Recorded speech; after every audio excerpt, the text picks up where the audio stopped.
Hey guys, what's up? Bloop Gaming here once again with a creepypasta.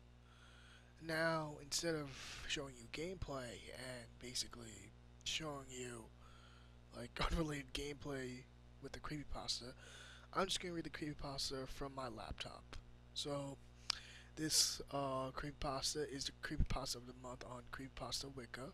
It's called the Harbringer Experiment. And I hope it's a good one. I did not check out the ratings for this, and it seems fairly long. So, yeah, let's just get right into it. This is the Harbringer Experiment. Also, I want to say sorry if I pronounce things wrong or if I mess up somehow, etc., etc. Alright, let's begin. The Harbringer Experiment. The world we live in is full of things we don't understand. Being the curious humans that we are, we naturally try and seek out these things. Doing so has led us to remarkable discoveries and inventions that we never could have imagined 100 years ago. We defeated disease, but built to the sky itself and even created machines that could take us beyond the clouds and into the stars.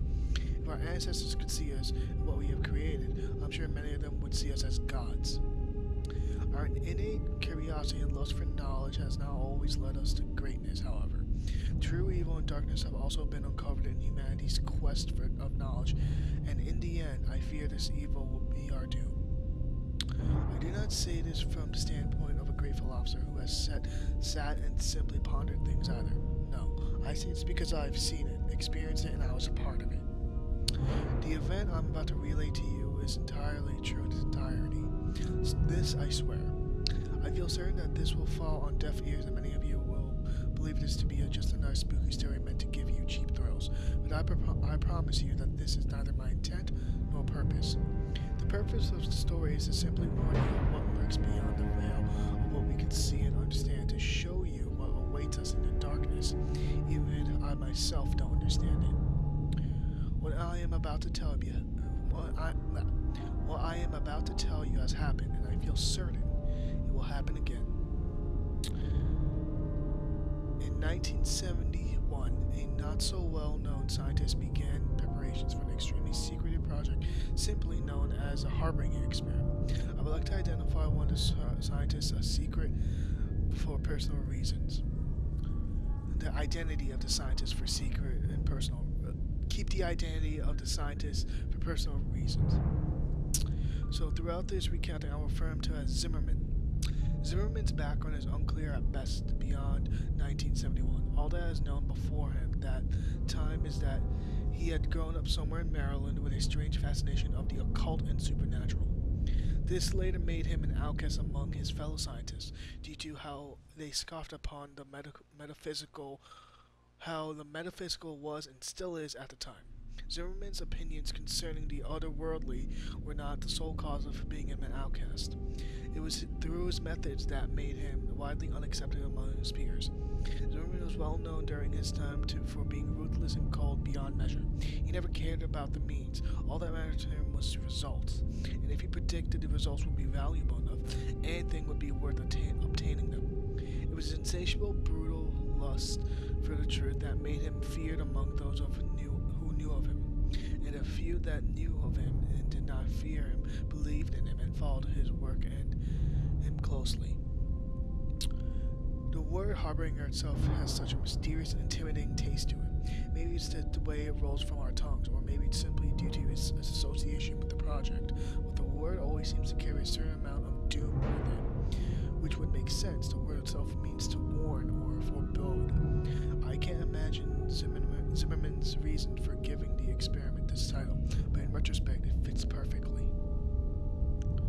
Zimmerman came to select few, me being one of few of them. He told us that he was working on something big, and that he needed help from people who could keep confidentiality and not spread idle gossip of his work.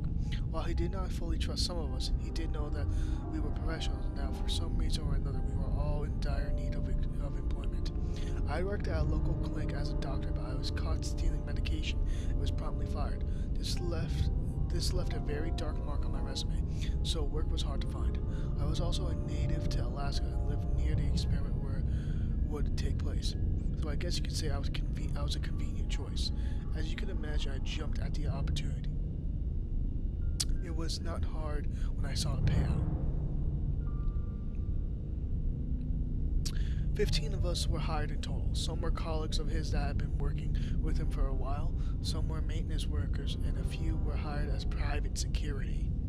I was the only medical professional to be hired. It is still a wonder to me how he even attained the funds necessary for the experiment. I would not be wholly surprised if his financing was not entirely legal, but legal or not, I needed the money and he was paying.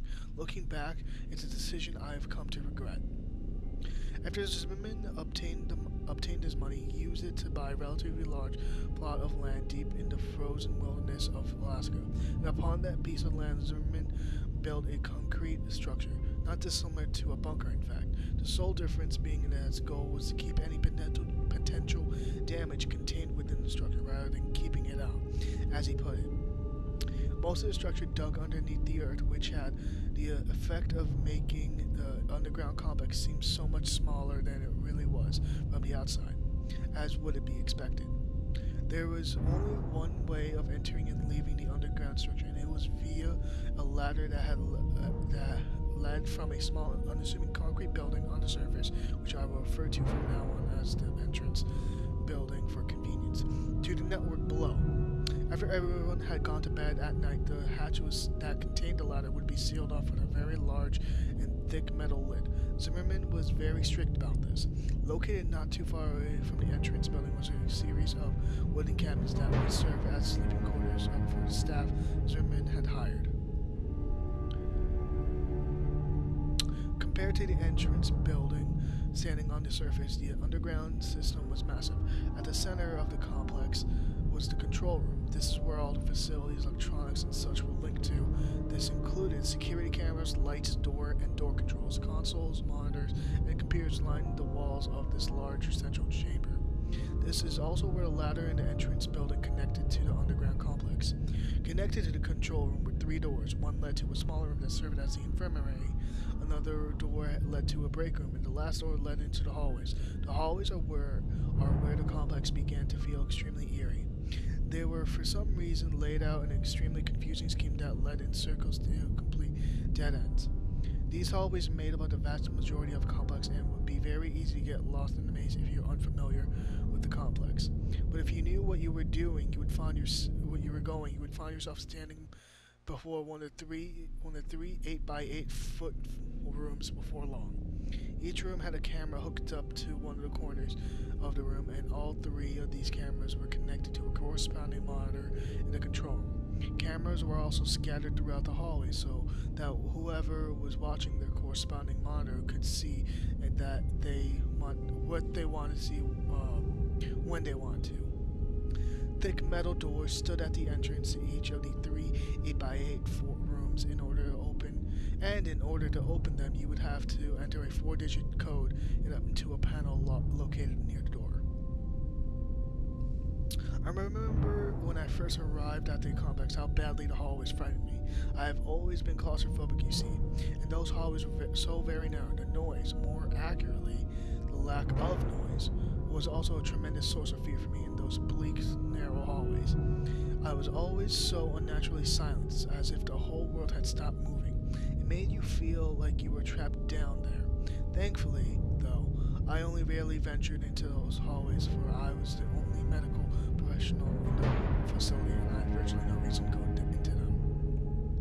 In the beginning, I found it so peculiar that Zimmerman would ask for a medical professional like me on a project like this, but by the time it was all over, I understood why. The official purpose of the Harbringer experiment was to test and observe the effects of extended isolation in the human mind. This is what listed on the reports being sent out, at least. But unbeknownst to all those who were not participating in the project, excluding the subjects, the true purpose was much darker. Like I said before, Zimmerman had an obsession with the occult and supernatural. He sought to prove himself to those who did not believe in him. He wanted physical proof that the supernatural was real, a real phenomenon, and he wanted to be the first one to attain the proof. The true purpose of the Harbringer experiment was to find proof of the metaphysical, a world we could not see. The thought of doing so Doing so was naturally a tad bit daunting and even scary, but it was Zimmerman's method of doing so that was truly terrifying. Zimmerman believed that he would be able to open a portal between worlds momentarily, allowing three random entities to cross over to our world. Each of these beings would be trapped excuse me, within one of the three rooms. Zimmerman had a theory that any entity would try and latch onto the nearest living thing that had the capacity for it. He wanted to use this technique to trap a spirit in a physical form by allowing it to enter a living being that had been injected with a compound mixture of Zimmerman's creation. In addition, this compound would keep the entity from simply leaving whatever it was attached to, and the only way it would be was to leave the host who had been injected with the compound was through death. According to Zimmerman, the host would have to be something living with a strong will enough to survive the possession, and there is only one known species that possesses the amount of will required for this: humans. Zimmerman had also done something to ensure that the entities would only enter the three rooms and that there would only be one entity in each room. Though I cannot say I know exactly what he did. In fact, I know next to nothing when it comes to how Zimmerman managed to do what he did. He liked to keep his mythology a secret to most of his trusted colleagues, most likely due to his paranoia that someone would steal his ideas and take credit for the success of said ideas. If I had known what the true purpose was before I signed up, I may have reconsidered, but Zimmerman decided not to tell us until we were all gathered at his fortress. Even if any of us wanted to leave, I doubt we would have been allowed to do so. The security team Zimmerman hired was loyal to him, and the payout, it is not likely that Zimmerman had given them the order to now allow anyone to leave. There were three different subjects including the experiment. All were native to Alaska, and each one was lured into the project under belief that they would be participating in a harmless study of the effect of the isolation of the human mind, as I mentioned before. Which is why none of the subjects objected when they realized that they would be confined into one of the three rooms that I mentioned earlier. The first subject was a young man. He apparently was out of work and desperately needed the money that had been offered for participating in the study. The second was a woman. By looking at her, I could tell she was an addict of some sort. The third and final subject was an older man, a drifter if I had to guess. One thing that they all had in common was that none of them had any family or friends left. In short, no one would miss them, which is why they were chosen for the project. I'm sorry, I wish I could supply more information about the subjects, but all this has been drawn from memory, and I was given little information on the three to begin with. The experiment did not officially begin until 1987, 16 years after its original announcement. I was eager to begin, so I packed up and headed out to the complex as soon as I could. I arrived at the compound a week before the subjects had even signed up, and a whole month before the project even began. I was not the first to arrive by any means. When I got there, Zimmerman and his colleagues and the security team had already arrived. I suppose you could say I was among the people Zimmerman did not trust to arrive first. Everyone had arrived about a week before the experiment began. There was a noticeable rift between those who were simply there for the money, like me, and those who were the followers of Zimmerman. On October 15, 1987, all the preparations were in place. The subjects had been sealed in the rooms, the cameras, lights, and speakers were fully operational, and all of the staff members had settled in. The time had come for the experiment to officially begin. Zimmerman asked everyone to report to the control room about 9 p.m. to witness the beginning of the experiment. He wanted everyone to be present when he proved all his theories had been correct, and that he was just not a madman. He wanted all of us to see the fruits of his labor. When everyone had finally gathered in the large control room, Zimmerman turned to us and simply said, "Observe." He then turned his back to us and leaned into the microphone that would project his voice through three rooms, and then he began chanting in a strange language that I feel certain no one but Zimmerman could understand. We all observed the three large monitors to the wall, silently waiting for something to happen. The subjects all stood in their room, dumbstruck by Zimmerman's chanting, staring at the monitors with confused expressions on their faces. After about 5 minutes, I felt something awful. I cannot explain what it was, but a horrible feeling of dread washed over me, riddling with fear. It was then that the ground actually began to shake subtly and the lights began to flicker.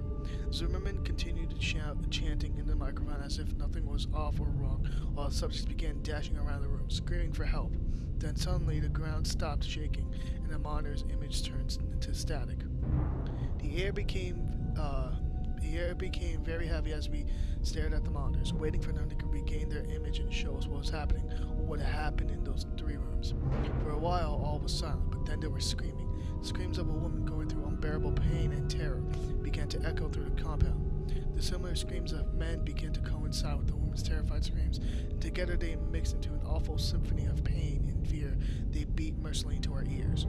Those of us who were here for the money began to give each other scared looks, while those loyal to Zimmerman seemed completely unfazed. We wanted to leave and never come back to this awful place, but we all knew deep down that Zimmerman would never allow that to happen.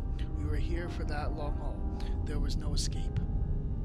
It was 10:13 p.m. when the screaming finally stopped. The monitors had yet to reveal what had occurred in those three rooms. As soon as the screaming ended, Zimmerman stood and dismissed us all for the night, adding that we were all forbidden to come back into the compound until 10 a.m. tomorrow morning. Not like any of us wanted to. We all solemnly made our way out of the compound towards the cabins and settled in for the night. I feel it is safe to say that all of us slept well that night, and I was not one of them. The following morning, all the staff had arrived at the entrance building. We all stood inside, exchanging tired or nervous looks as we waited for Zimmerman to arrive and open the hatch that concealed the ladder. I could see palpable fear in the eyes of some of us, while others did not seem to have even remotely affected by what happened last night. Zimmerman showed up 5 minutes after 10, apologizing for his tardiness as he came through the door of the entrance building. He opened the hatch and without hesitation began descending the ladder downwards into the black abyss. He almost seemed enthusiastic. I was the first to follow behind Zimmerman's dark descent into the facility. It seemed that the farther I climbed down, the more darkness closed in on me, as if it was trying to swallow me whole. And as I climbed deeper, I couldn't help but feel this place was different somehow. While before there was only unsettling concrete hallways and rooms, now there was something else, something that made the eeriness feel so real and personified. I felt like a horrible and gruesome scene awaited us down there, but I continued climbing downward despite my fear and hesitation. This was no longer just a spooky bunker. There was darkness and malevolence in the air. A true evil now lived here, and I could feel it. We all could. I finally felt my foot touch the ground and let a silent sigh of relief to be on solid ground. Almost as if on cue, the light bulbs became alive, dousing the room in their warm and welcome light. Zimmerman must have turned on the power, I thought. I allowed myself to take a couple of seconds to examine the control room. It was exactly as we had left it last night, for which I gave a silent but thankful prayer. It was almost as if nothing unusual had ever happened. I shook myself from my thoughts, and as I remembered a static-filled monitor from the night before, I let my eyes slowly make their way towards the monitors on the wall, anticipating the grim and fearful scenes that would soon be beyond them. My attention was first grabbed by the monitor 1 and 3, which were still pure static. It would have been a small relief, but then the motionless image on monitor 2 that caught my eye. Room 2 was entirely still, and everything seemed entirely untouched. I couldn't help but gasp as I noticed the only thing that was different. The woman lay in the center of the small concrete room. An expression of fear and terror was frozen into her gaunt face as she lay silent and lifeless on her back. Zimmerman's expression turned angry when he saw this. He ordered the second monitor be turned off, and it was. We didn't ask why. It's not like any of us wanted to see the dreadful scene any longer. He also ordered that if the images in monitors 1 and 3 did not return within the next 2 hours, the security team would be sent to investigate the rooms. The security team nodded at hearing this. They made it seem as if they had no fear, but I could see it in their eyes. The subtly loud tick-tock of the clock was the only sound that echoed throughout the control room while I stared at the monitors. An hour and 50 minutes had gone by, and static was still all that occupied the monitor 1 and 3.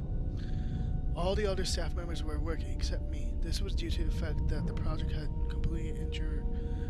been completely injury-free thus far, so I essentially had nothing to do but wait for someone to hurt themselves. Zimmerman and a couple of his colleagues and I were the only ones that had occupied that room. They quietly chatted amongst each other on the other side of the room while I spent my time reading and pondering the situation I currently found myself in. I had clearly made a mistake coming here. The corpse lying dead in room 2 was evidence enough of this, and God only knew what had awaited us in rooms 1 and 3. My thoughts were soon interrupted as Monitor 3's image returned. The clear image now displayed on the screen made everyone's eyes noticeably widen. What was displayed on the monitor was horrifying. A humanoid thing stood in the center of the room, staring directly at the camera, unmoving. It was wearing the jumpsuit that the Subject 3 had been issued, but this clearly was not the same man that had entered the room. What caught my attention first was his eyes. They were solid black and twice the size of normal human eyes. They seemed so endless and so cold. Its head had also grown with the eyes in such a symmetrical and unsettling manner. The being had also shed all the hair it once had, and even the monitor I could see how unnaturally smooth and clear its skin was. It had also seemingly grown in height and stature, which could be seen in the fact that the jumpsuit was now obviously far too small for its wearer. Its limbs had grown especially long. Its arms hung almost as low as the creature's knees. What we were looking at was in no way the same man that we had sent inside.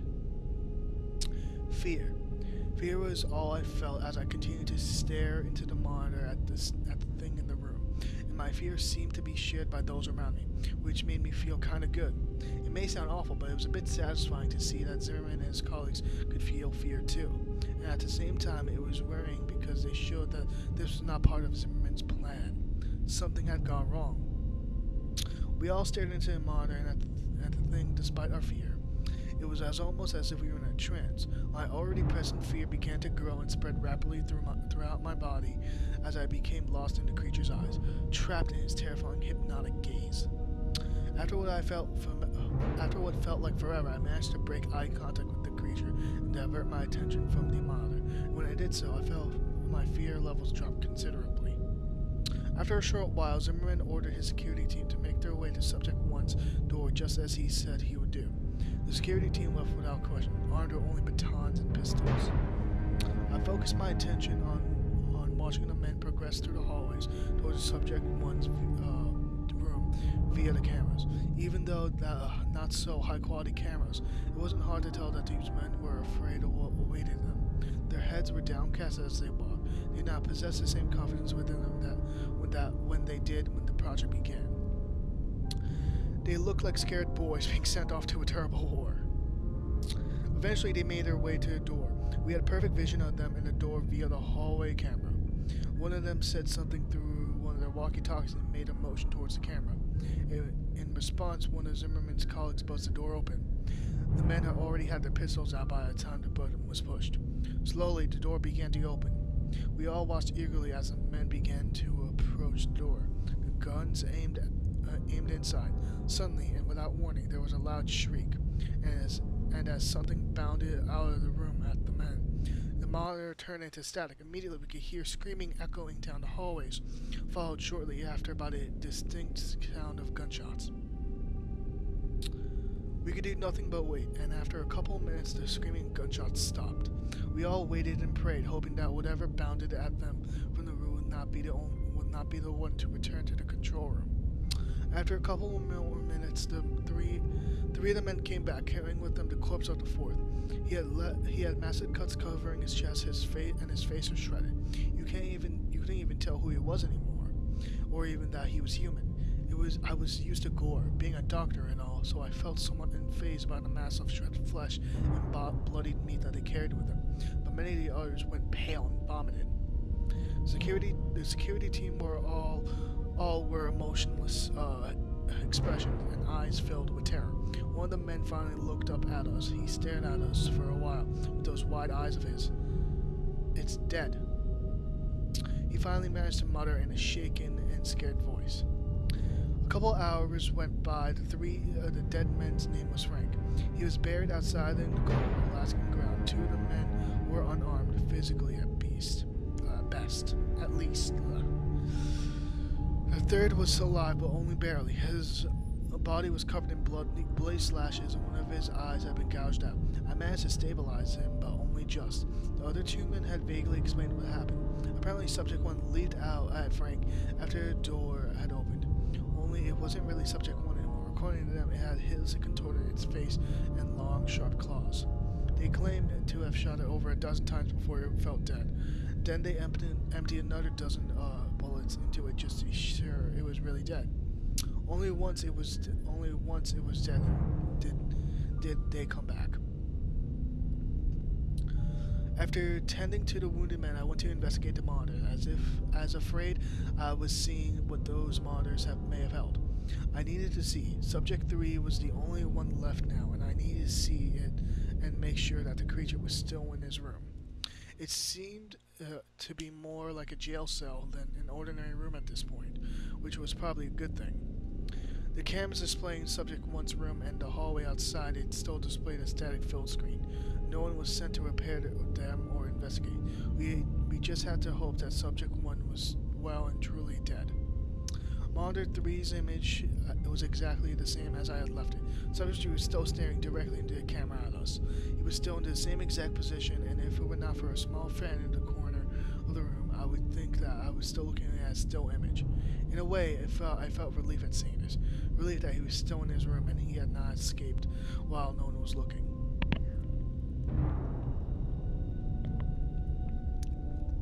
After everything quieted down, I noticed something especially unusual. There was a strange cloud emanating from somewhere. At first it was barely noticeable. The only reason I heard it was because of how extremely quiet it was in the infirmary. But as time went by, it slowly began to increase in volume. After about an hour, it was loud enough that everyone else could hear it too. After a couple more hours, its volume had increased so much that we could determine what the noise was. It was a song. One of the staff members identified it as Living in the Sunlight by Tiny Tim. Apparently his father loved the song and listened to it frequently. The song seemed to be on a loop and kept replaying itself. Although we were able to identify the noise, we remained unable to identify its source. We knew that it wasn't coming from the speakers because we had turned them off. It seemed to be emanating from the walls itself. More time ticked by as we all began to be increasingly agitated by the song. I spent most of my time in the infirmary attending to Frank or into the control room. Fear hung in the air, and the presence of unmistakable darkness and evil was no doubt its source. Subject 3 still had not moved, but he had kept his unblinking gaze fixated on the camera the entire time. I always felt like he was staring directly at me, no matter where I was in the room. I think this effect was also felt by the others due to the fact that he seemed to move around the room a lot and for seemingly no reason. After a few hours, the song was so loud that people almost had to shout in order to communicate. We had been trying to find its source so that we could turn the song off, but it was to no avail. The source was completely unidentifiable. This added to a level of extreme irritation to our already present fear. It was about 8:30 that the ground itself began to shake once again, just as it had done the previous night. Panic began to spread among my fellow employees and me as the shaking grew intensively. During this, I had a sudden instinctual feeling to look over at Subject 3's monitor. It was gone, as if it was on cue. The power went out, and thankfully the song did as well. Ever since the security team came back, panic had been slowly building up among the staff, and Zimmerman was powerless to stop it. When those lights went out, the calm projections that everyone had been trying to maintain left us, and the fear in our hearts took over. The emergency backup lights kicked on shortly after the power went out, which I gave a silent, thankful prayer for. The lights were dim, but they still allowed me to see a lot. Total panic seized us as many of our fellow staff members began screaming and rushing to the ladder in an attempt to escape, but too many were trying to use it at once, and no one was able to get very far on the ladder without someone else pulling them on the floor and taking their place. Zimmerman was shouting for everyone to calm down, but his dominating, intimidating personality had no effect here, and his demands fell upon deaf ears. It was total chaos. It wasn't long until people started hurting each other in their desperate attempts to get up that ladder and out of this place. I could only stand against the wall and wait for my opportunity to escape the ladder. All the screams were soon silenced, but as the familiar hum of the unsettling song began to rise in volume again, only much quicker this time. And this time it was clear that the noise was coming directly from the maze-like corridors. People stopped fighting and shouting as all our attention shifted to the door that led into the hallways. The song quickly got louder than it had ever been before, which forced many of us to cup our ears with our hands in an attempt to silence the noise. Then suddenly the song just completely stopped. Silence. That was all that filled the room as we all stared at a thick metal door in anticipation for what was coming. It felt like ages had gone by, but in reality it was probably only seconds before silence was broken. The door suddenly and violently burst open and the music started again, louder than it had been before. The suddenness and the volume of this caused many of us to recoil by falling onto the ground, grabbing our ears in an attempt to block out the noise. I glanced up for a second, and in the doorway stood a tall, smooth-skinned figure with long limbs and eyes so dark and malevolent that you could clearly see them in the dim lighting. After I got my bearings, I looked upwards at the creature once again, just in time to see the thing pick up and rip Zimmerman in half in one fluid motion, dousing the room and everyone in it with his blood, intestines, and organs. I was no stranger to the gore, but the sight of that was too much to bear. I hunched over immediately after seeing this and vomited all over the place, all over the cold cement floor. The ladder is my only hope for survival, I thought to myself as I forced myself to a standing position. As my eyes rose along with the rest of me, I could see the thing ripping and tearing through people as they scattered in an attempt to escape it. It was distracting, and as awful as it may sound, this was my only chance to get up that ladder. I forced my legs to move upward that ladder, trying to block out the terrified screams of my fellow staff members and the unbearable loud music.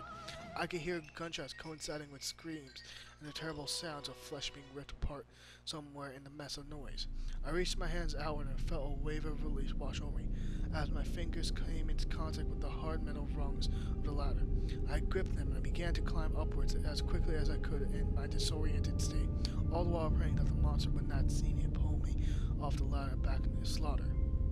It felt like any moment I would feel one of its smooth hands wrap around my ankles and pull me to my death, but I eventually made it up to the top. There was no question in my mind. I had to close this hatch and seal that thing downstairs, even if it meant the death of my colleagues. I could not allow that thing to escape. I gripped the thick metal lid and began to push with all my might in an attempt to seal the underground complex off. Despite how dense and sturdy it was, the lid was surprisingly easy to move, and did not take much effort to push it over the hatch. Even in my weakened state, in seconds the hatch was completely covered by the dense metal lid. I collapsed on my side and began to vomit some more as my exhaustion overtook me, and as I lay there I realized something. Aside from my labored breaths, the only thing I could hear was a faint echo of that song from down below.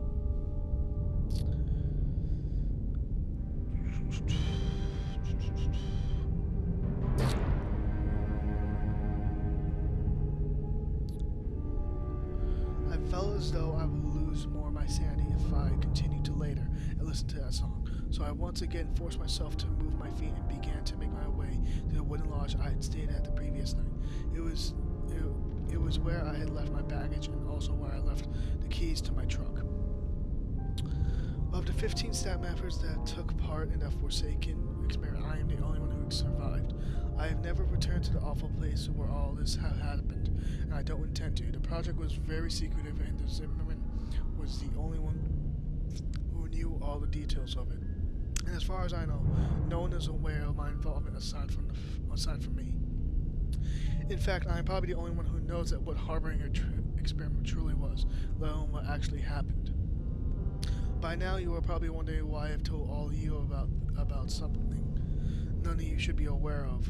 maybe you're expecting me to give you a speech about not messing with things or don't understand something along those lines. I hope not. Well, I have no speech to give or lessons to impart. I began hearing a noise earlier today. Almost immediately, I recognized the noise as a very haunting and familiar sound. I didn't even try to trace to its source. I knew that it would be pointless. And as the day has progressed, the song has increased in volume. It's loud enough that I can hear it I can very clearly make out the lyrics. I am completely unable to escape. Tiny Tim's voice has followed me everywhere I've gone. Subject 3 is coming for me, and I know my time left in this world is very limited now. I guess you could say I just wanted to tell you the tale of the Harbringer experiment before I was lost forever. I hope that you will take some lesson from what I have recounted to you, but I think we both know you won't. Let's be honest, you don't believe a word of what I just told you, and I don't blame you. I wouldn't blame me if I were you. And to you, this is nothing more than something just get you cheap thrills from. You were probably mindlessly surfing the internet when you clicked a link and found yourself here. Wherever here may be leading this story. And to be honest, I don't care if you believe me or not. Even if you do, it probably won't stop you from trying to uncover the truth of a darkness that few of us has ever seen. It certainly never stopped Zimmerman. If you want a lesson, look at what happened to him when he won seeking death. I pray that none of you will ever discover this truth. I pray that none of you have to see the evil I've seen. I hope that you get to live in ignorance and what lies behind the veil of what we can understand. It's here now. I can feel its black eyes burning into me, just as I could all those years ago. I am as much as to blame as Zimmerman is for his monstrosity that is now free to roam the world, even if I'm not the one to create it. I'm sorry. Please forgive me. Wow.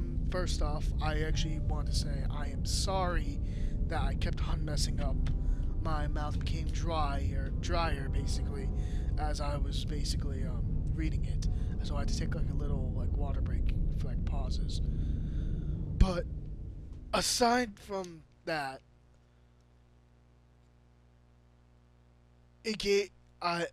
overall I enjoyed this creepypasta, and I'm gonna give it an A.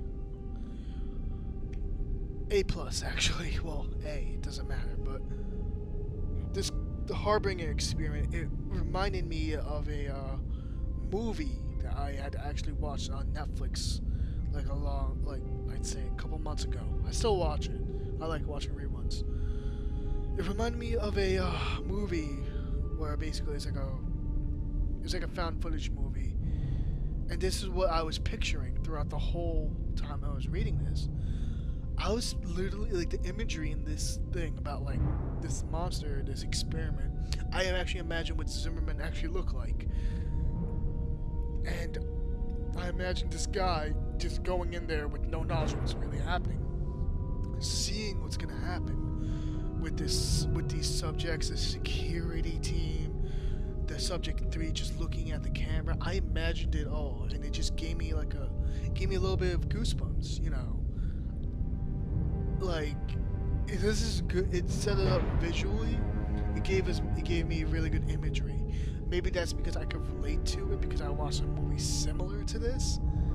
I'm not entirely sure, but this it gave us good imagery where we could imagine all this happening, all this going out through you could imagine a bunker and the security team, some old guy who's probably being Zimmerman. And then you can imagine, if you watch enough, movies, I guess, you can imagine Subject 3 just looking at you. And, wow, I really liked this. I really liked it. The story itself, I will say it got a little predictable with the whole, alright, it was pretty predictable now that I think about it, because when they mentioned that the doctor was into the occult and supernatural, you knew things were going to go into the shitter right away. Especially when they mentioned an experiment, come on, man. But that does not degrade my enjoyment of this, because I guess, what I'm trying to say is, even if it was predictable, I still enjoyed it because of the details that this author gave me to envision the colleagues' reactions, to envision this song playing over and over and over again. The imagery of basically Zimmerman's body just being sliced open by Subject 3. That all of that just basically it gave it more of a creepy feeling. It gave me goosebumps. And I pray to God that this is not true. I mean, this isn't anything from the dark web. It's on creepypasta.com. But regardless, if this is somehow anywhere near true, God forbid, I hope the Harbringer doesn't come after me or anyone that's read this, you know. But I think this is a really good creepypasta because of its story. Now, like I said, it was predictable a little, but the enjoyment, the visual factor, the details are the main thing, and it basically helped base this creepypasta, which would have been like a B+ for me, to an A. Now, I'm sorry that this video was pretty long, but you know, it's a really long creepypasta, and yeah, I'm trying to remember the Netflix movie that basically that reminded me of this movie. Give me a second.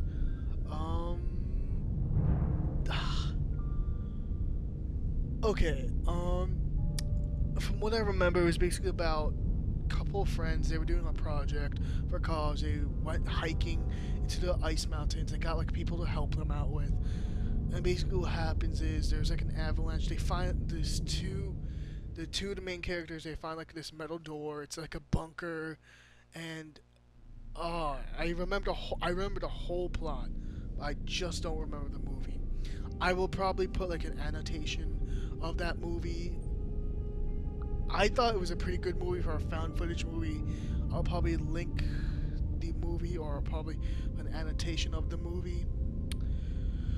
But it's definitely not the Chernobyl. It's definitely not the Chernobyl Diaries. It's definitely not that. But aside from that, that movie helped me get like a visual description of this whole thing. So yeah, I enjoyed it. It gave me a little bit of goosebumps. The imagery helped a lot. Like the story itself, it was a bit predictable, but the visual aspects and details of it really helped. And so far, imagery, I'll give it an A. Story-wise, I'll give it a B. B-, B. The whole thing, it's an A because details, like I said, if you don't include details in your creepypastas, how are you going to engross the viewer, the reader actually, into this story? How are you going to suck them into it? Details. Details are what helped this creepypasta become an A. Not a B, an A. So, yeah, this is Bloop Gaming. How did you guys like this creepypasta? Again, I'm sorry that this was so basically long. But, yeah, this was the Harbringer experiment. And this is Bloop Gaming. And comment, like, subscribe if you guys want. And I hope Tiny Tim does not catch you guys. You know, the song just stuck in your head. Playing and playing and playing and playing and playing.